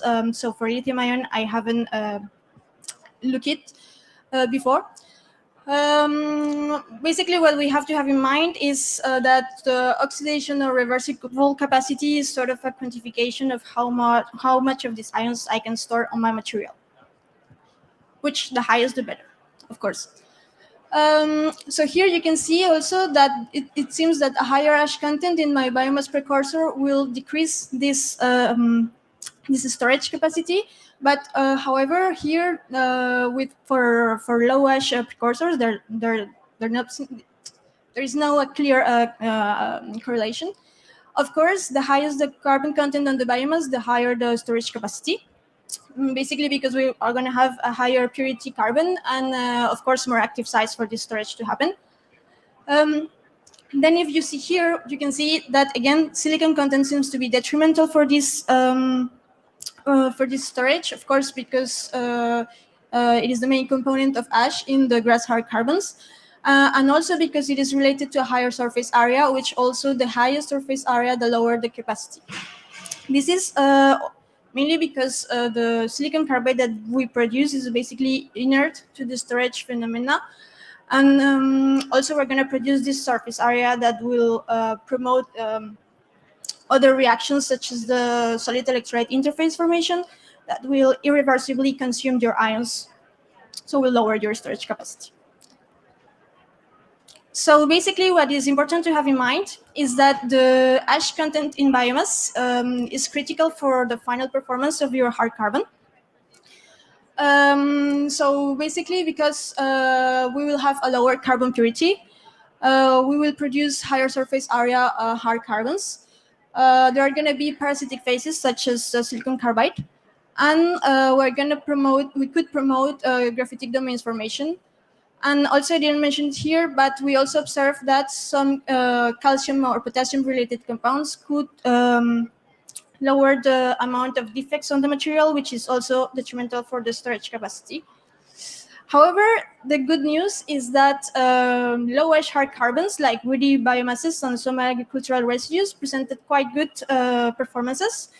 Here I have to mention that we didn't do any pre-treatment to the biomass, just they were ground and they were paralyzed. So there is a huge potential from the 25 biomasses to be valorized into this application.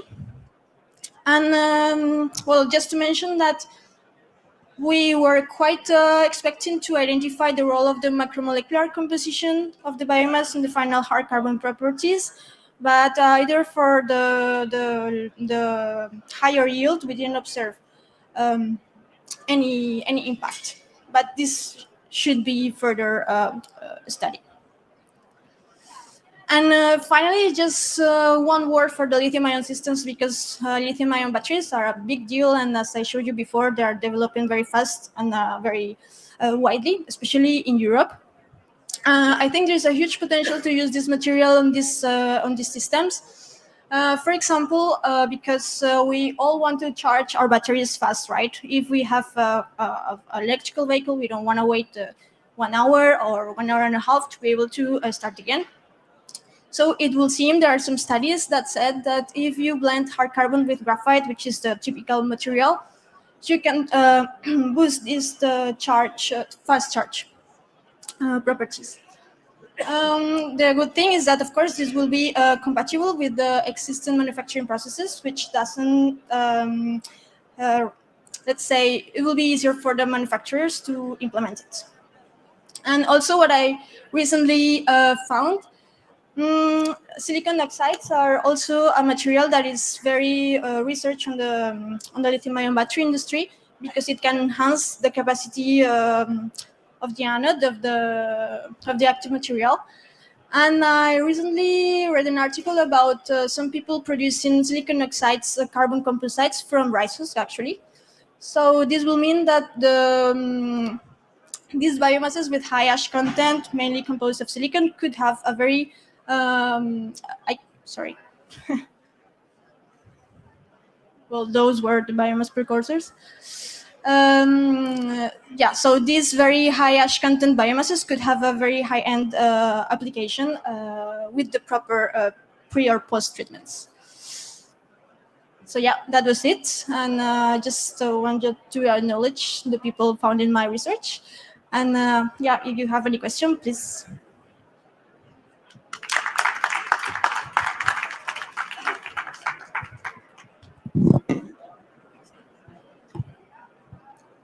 Carolina, thank you very much.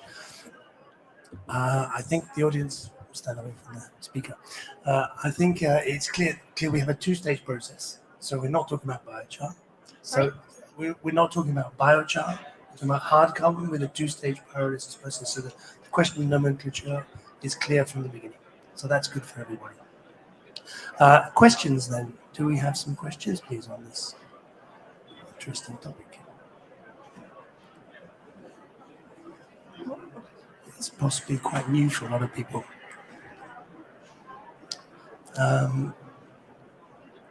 In terms of the, so you said it can be, we had the graphite is the classic way of lithium-ion battery today. Yeah. And the hard carbon can be blended with the graphite.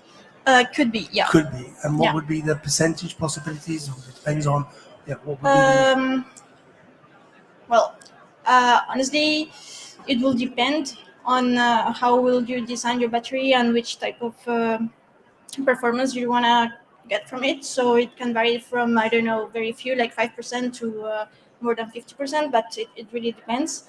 But well, I'm speaking from the battery's point of view. It will be difficult to replace 100% of graphite from hard carbon.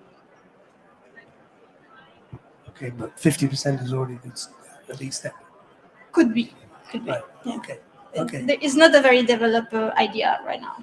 And where are you in the process from idea to commercialization? Could you give us an idea? Are there any discussions underway to introduce this into production somewhere? I cannot answer that question. Confidentiality. But what I can say is that not many people is producing this material from biomass, at least to my knowledge. So that could be a potential there. Let's hope so. So I've asked a couple of questions. Maybe there is a question or two from the audience. I'm speaking softly because I'm preserving my. At least so I can say hello when I get home. Okay, well, thank you, Carolina. Thank you very much indeed. They're very, very interesting. Another new possibility. So our next speaker, our next speaker, Francesco Nobili, is joining us remotely. So is he with us? Are we a bit early for him? Yeah, I'm here. He's from Unicam in Italy. Yep. So he's still in research center. Francesco, welcome. Hello. Good to see you. Bye. Hello, I'm here. So, okay, I guess I can start now. Okay, you see the presentation. So, I guess I can start. Okay. So good afternoon to everyone. So in this presentation, I will talk about similar topics than the previous speaker. Maybe let's say more from a basic approach. And so I will introduce some of the possible application of biochar in the energy storage devices. So not limiting just to batteries, but let's say sending to different kind of batteries and supercapacitors. So a short introduction, even if I guess that the previous speaker has already introduced the topic, the matter. So the lithium-ion battery for sure is a disruptive technology. It has revolutionized the market of consumer electronics, portable electronics. Now it's boosting the transition to zero-emission vehicles. It's playing a fundamental role for an efficient utilization of renewable energy sources. So let's say that everybody knows that for these reasons, in 2019, the inventors of the lithium-ion battery have been awarded with the Nobel Prize because this had a huge impact on society. I guess that more or less we already know which is the common mechanism by which different kind of lithium-ion batteries with different chemistry can work. So they work with the reversible exchange of the lithium ion between the anode and the cathode during the charge and discharge processes.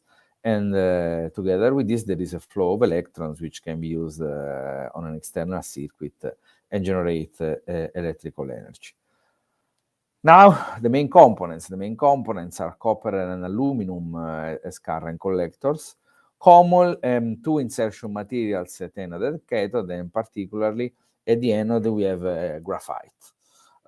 On the cathode there is lithium cobalt oxide and or its derivatives when cobalt is substituted by several mixtures of different transition metals, and we have electrolytes based on lithium salt dissolved in inorganic carbonates. So the order graphitic structure at the anode allows stable capacity, allows very high performance. However, for sure there are concerns about the sustainability of the technology when we introduce a wide utilization. So the battery market is expected to explode in the next 15, 20 years, but also batteries for stationary storage or grid stabilization. Gigafactories are being built and are already starting production all over Europe. So that means that we need huge amount of materials. And we have a big pressure on raw materials, especially lithium, cobalt, copper. Not all of them are easily available. Even when available, we need to consider the rate at which the refining process can be sustained. And so we have to think at least about some strategy to overcome these issues. One of them is developing higher performing materials. So we need less raw materials to have same performance and same amount of energy stored. Then there is recycling and second life, which are industries themselves. And then we can consider also a partial substitution of the lithium-ion technology, maybe with less performing technologies as sodium-ion batteries or supercapacitors, maybe with different range of applications. These may be technologies with lower performances, but for some applications which are less demanding in terms of performance, they can represent a good substitute to enhance sustainability of the technology. So now, if we look at the comparison of performances of lithium and ion batteries, immediately we understand that the sodium-ion batteries, due to the different atomic weight, the different operating potential, can give lower performances. However, the costs are much lower if you consider, for instance, sodium versus lithium. Sodium is available around 1,000 times more than lithium on Earth crust.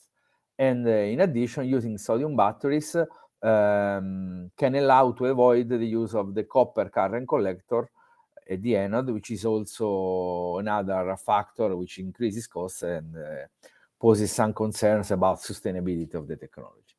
So for sure, the sodium-ion battery is a good substitute. However, when we talk about the active anode material, in the lithium-ion battery, the performances and the stability of performances are guaranteed by graphite, which can easily intercalate lithium ions between graphene planes. This is not the same for sodium-ion batteries because we cannot use graphite both for static issues and because the sodium ion is too big to enter in the bulk of graphite.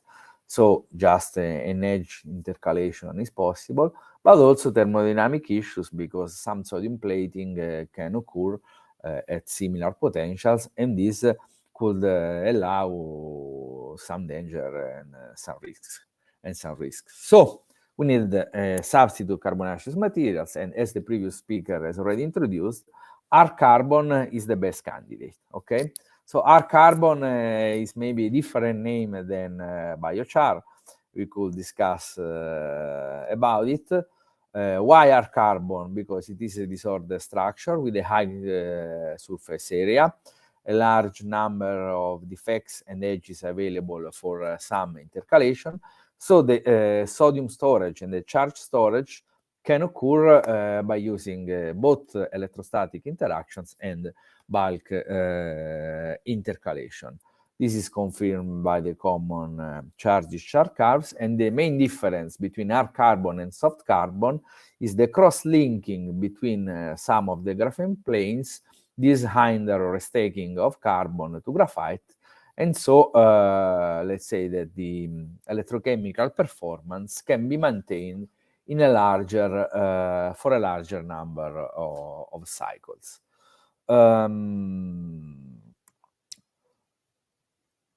How can be R-carbon and biochar formed? Everybody knows it. We work by pyrolysis, but in the case of the biochar, needed for the battery industry, good performances are obtained when the pyrolysis is at intermediate temperatures, let's say around 1000 centigrades. This leads to formation of an open pore structure. This leads to formation of cross-linking between sp3 hybridized carbons, which mainly come from sugar functionalities. And so this will lead to an optimal material. As the previous speaker was talking, we need to, was talking about, we need to take care also of impurities, for instance, of minerals, and which can act as templates, but also in some cases need to be washed because they can interfere with the charge storage mechanism. So the composition of the starting biomass is fundamental.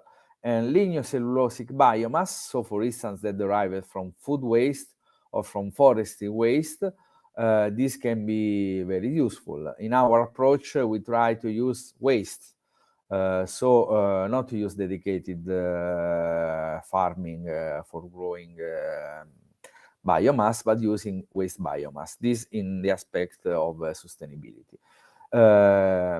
If we consider the main components, lignin, cellulose, and metal ions, we have already talked about metal ions, which can act as templating agents for the formation of carbon pores, but then need to be washed away because they are not good for battery performance. We can extract cellulose, which can be used for further processing, but the main component for formation of a good hard carbon, of a good biochar for battery application is lignin, because lignin allows formation of pores and so allows a high electrochemical performance.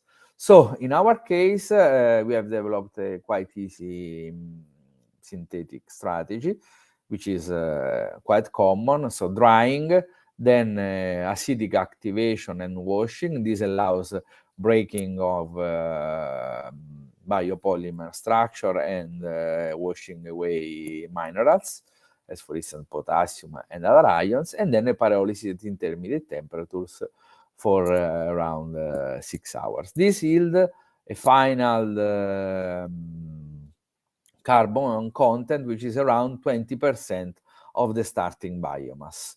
The properties can be characterized by Raman spectroscopy, X-ray diffraction, scanning electron microscopy, and the beta analysis, which can confirm the active areas. In our case, we got around 1,000 meters square per gram. So this is a standard procedure. So now let's see some applications, some of the examples that we have developed, starting from food waste or forestry waste, which are easily accessible because, in our opinion, an easy collection of the raw materials is fundamental if you want to guarantee sustainability to the process. So we started from coffee ground. Coffee ground waste has been estimated as around 50 million tons of spent coffee ground per year. This is an estimation of 2019, and we expect that now the amount is similar.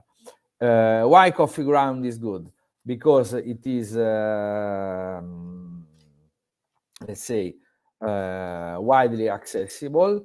It has around 20% of lignin. This allows a formation of a good open pore structure, and we have used it as a starting material for both sodium-ion and lithium-ion batteries. So if we want to check if it works, because for sure the synthesis is good, but we need to check the electrochemical performance, we got a good electrochemical behavior both for sodium and for lithium-ion batteries. Even for sure our main application is for sodium batteries, but also we can consider it's possible using lithium-ion batteries. There is the reversible capacity, which is an issue which maybe have to be solved with some presodiation or prelithiation strategies. This is given by the high surface area, but we tested with different commercial binders as PVDF, carboxymethyl cellulose, polyacrylic acid, or sodium alginate, and we have checked performances which are in line with those reported in literature. So we can say that this approach is successful, and actually coffee ground can be a good starting material to develop sustainable biochars and hard carbons for battery utilization. Another possible raw material is the corn cob waste. By using the same methodology, we have developed a carbon which can be used itself for active material in sodium-ion battery anodes with capacities which are quite high, and let's say they are maintained even when the cycling rate is increased. But we have also used this carbon as a buffer for silicon anodes. So with silicon carbon composite anodes, the carbon can act as a buffer for the reversible volume expansions and contractions due to lithium silicon alloying. If they are not correctly buffered, they can lead to electrode breaking. And in our case, the approach has been demonstrated as very successful. In fact, we have capacities for this lithium for this silicon carbon composite, which is around 600 milliampere hour per gram at 1 ampere per gram, but even at 4 ampere per gram, around 450, 500 milliampere per gram capacity can be maintained. Another approach was to use to develop an hard carbon derived from olive leaves, which are easily collectible, for sure, much more than olive stones, because let's say the collection of the leaves can be done directly during the harvest. And by using the same methodology, we have developed this hard carbon, and we have demonstrated this successful operation both in lithium batteries, in sodium-ion batteries, and in supercapacitors. In this case, we were able to use the very large active areas, and so also this application for high power systems for sure can be demonstrated and can be successful. Then let me say a few words about this LEAF project, which is a project at the low TRL, so still don't expect an immediate approach to market. However, this is a fundamental project because we have started from different forestry waste available in the Apennine forest, which is near our university. There is the need to maintain forest by taking scraps, so there is a large availability of resources. We have done a systematic study with 5 species, which are expected to have different lignin contents. And we have used the forestry waste both as raw material for the carbon synthesis and also for the extraction of cellulose and lignin as valuable components, which can be used in the battery industry itself, for instance, for the preparation of electrodes as a binder, and also, for instance, as starting materials in bio-derived polymers. However, if we consider the battery application, the final outcome of our study was to develop an electrode both for lithium and for sodium-ion batteries, which was entirely based, as regard the active slurry, on carbon obtained from waste and binder lignin, either lignin or cellulose, still extracted from the forest, from the forestry waste. So let's say an anode entirely based on waste biomass. So different extraction methods have been developed now. I don't have the time to explain everything. However, let's say that in this case, the main issue is the separation of lignin, because while it is quite easy to extract cellulose, extracting pure lignin is more difficult, and it always comes with a fraction of cellulose. So let's say that when we talk about the lignin binder, is always given by lignin plus a fraction of cellulose. In this slide, the results are summarized, and here we can see the two extremes in the lignin content. So the oak and the willow, oak with highest lignin content and willow with the lowest lignin content. We are still around between 15 and 25% of lignin in the two species. And the carbon derived from this species have been coupled with different binders, which were a commercial carboxymethylcellulose, a carboxymethylcellulose prepared by using the cellulose extracted by the same source, and lignin extracted by our forestry waste. And we can see that mainly we have better performance from the oak-derived hard carbon. Why? Because it has a higher lignin content. And also the bio-derived binders, both the carboxymethylcellulose and the lignin, are effective in giving performance and stability to our system. So let's say this is just part of the study. As the previous speaker also has introduced, there is a huge amount of raw materials which can be investigated. In our case, we have focused on food waste and forestry waste.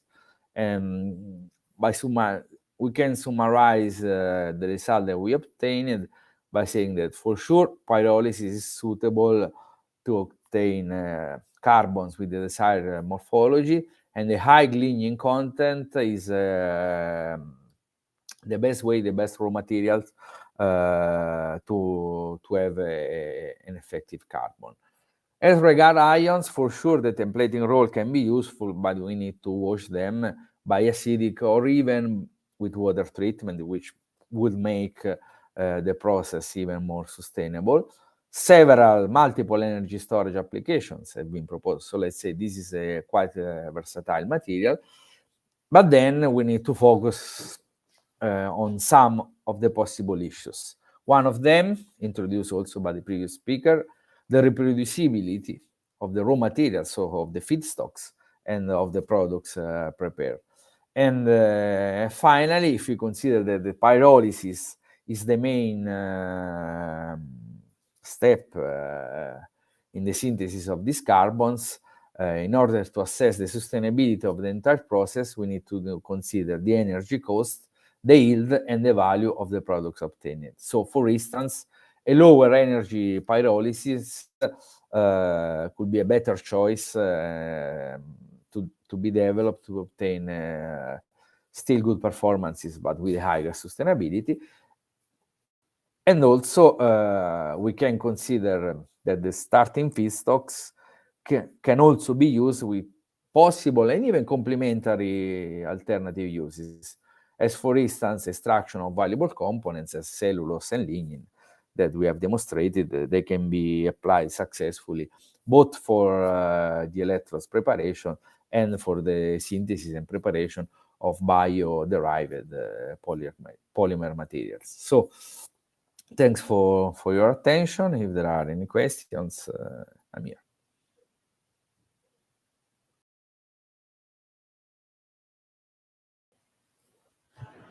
Thank you very much, Francesco. Are there any questions from the floor? There is a question. Do we have a microphone, please?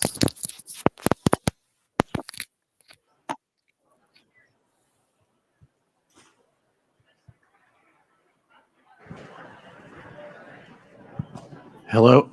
Hello. If we want to follow your work, what's the best way to do so? To follow the work. So what do you intend to follow the work? If we want to follow up, continue paying attention to what you're doing. How can we do so? Okay, you can follow the publications. Some of them are cited throughout the presentation, but you can just use Google or Scopus to find our works. And the next step in our work will be, let's say, to publish an analysis which is still at the draft level, okay, an analysis of the plant content as regard lignin and cellulose, and try to give a correlation of that, a more precise correlation of that with the performances. And another follow-up, which is not mentioned here, is about the realization of some polymers, okay, for instance, isocyanates, or the organic chemists know much better than me. However, some polymer materials containing this cellulose or lignin extracted by our raw materials.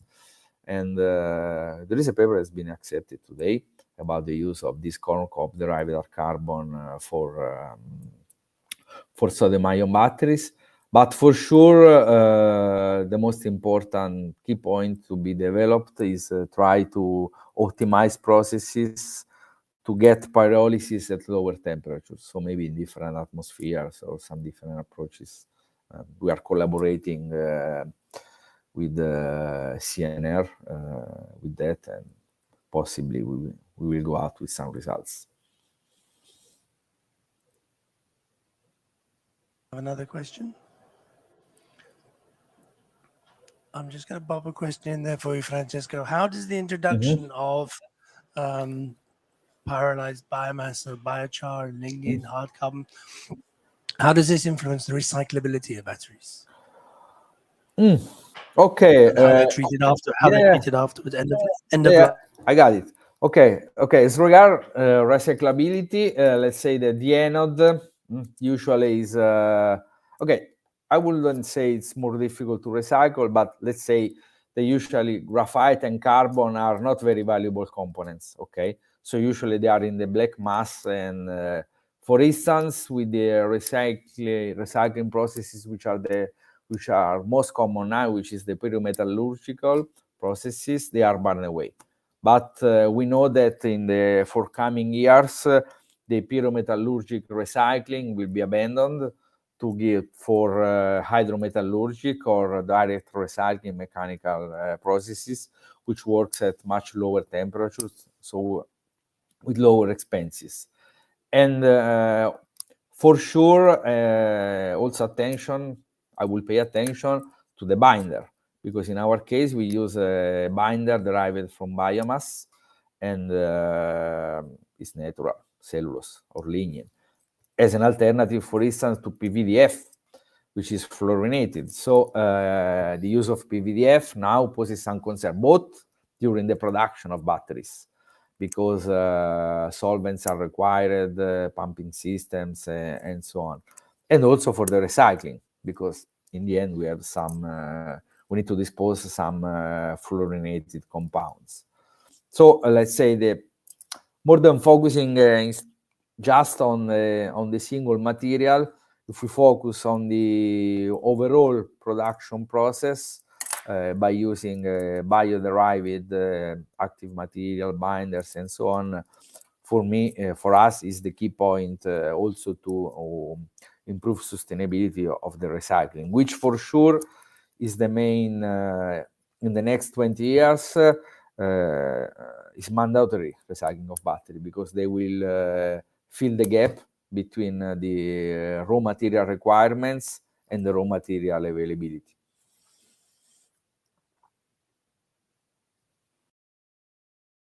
Okay, thank you. Thank you very much. Thank you. Thank you, Francesco. Thanks for your Hopefully attention. we'll see you in person next year. Let's hope. Hopefully. So that would be great. Is there a last question maybe? Okay, in which case I'd like to close the session, close the day, close the 2 days, in fact. Okay. I just want to say I hope you've enjoyed.